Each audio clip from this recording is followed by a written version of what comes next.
Damien, là on va réaliser un ragoût. Comment faire un beau ragoût bien coloré, une sauce qui a vraiment du goût, qui soit bien liée, quelque chose qui soit vraiment agréable. Première opération pour avoir du goût, c'est bien colorer les Il va morceaux. falloir vraiment rissoler les morceaux. Alors la coloration c'est très important, c'est l'essentiel. C'est la coloration qui va amener le goût et la couleur dans votre ragoût. Donc on n'hésite pas. Si vous utilisez de la volaille, préférez les cuisses parce que ce sont des morceaux qui vont être meilleurs et plus tendres en cuisson. Si vous utilisez du bœuf... Du bœuf, on va partir sur des morceaux d'épaule, on va partir sur certains morceaux de cuisse. On peut le faire aussi avec du gibier, un bon sanglier. Ouais. Une belle épaule de sanglier, on peut faire un beau ragoût. Et après, la vraie viande, enfin pour nous, la vraie viande pour faire ça, c'est sur le bœuf, joue que de bœuf. Ouais. Et on obtient et du goût et du moelleux, c'est juste exceptionnel. C'est magnifique. Viande assaisonnée, alors on l'assaisonne bien avant. On l'a juste salé, hein. Pour l'instant on l'a pas poivré. Alors le poivre, si on colore le poivre, il va prendre un goût acre, donc bien assaisonné sel. Et là on entend. Là c'est bon. Hein. Damien, on a mis la viande dans l'huile fumante. Alors la petite astuce, le truc de chef, je fais confiance à ma cuisson, j'y touche pas. Voilà, on a tendance souvent à vouloir trop remuer. Ça colle, ça attache. On n'y touche pas, on laisse la coloration, ça va brunir. Et là après, ça se décolle tout seul. Ouais. Bien souvent quand on travaille, la viande elle colle, c'est pas agréable, ça reste au fond.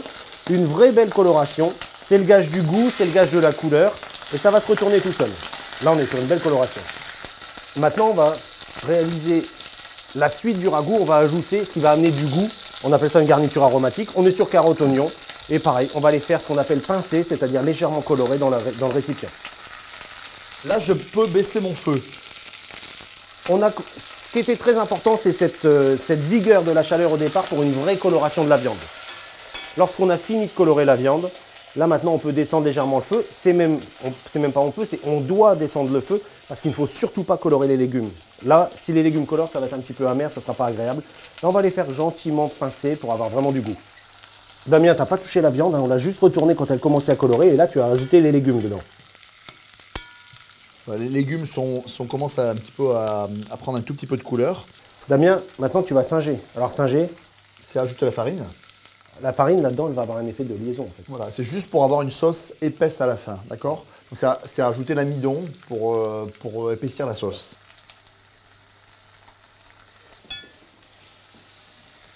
Alors, on va bien mélanger la farine. Là, c'est important que la farine ne reste pas en surface.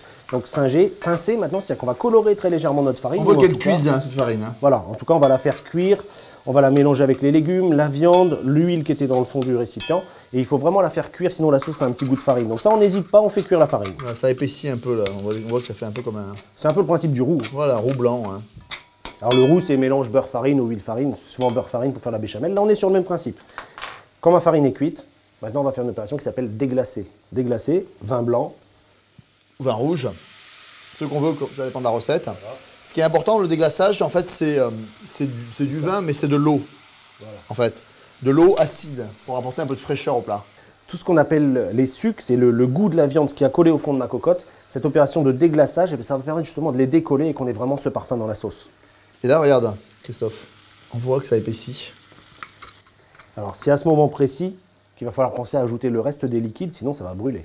On va rajouter un jus brun. Alors, vous choisissez le jus brun en fonction de... Là, nous, on est sur une volaille, on a un jus brun de volaille. Si on fait du bœuf, on mettra un jus de brun de veau, il n'y a pas de problème. Alors, c'est important, c'est mouiller ce qu'on appelle à hauteur. C'est-à-dire que là, ce qu'on veut, c'est avoir à la fin une sauce qui soit terminée, prête à être dégustée, et surtout très onctueuse et très riche en goût.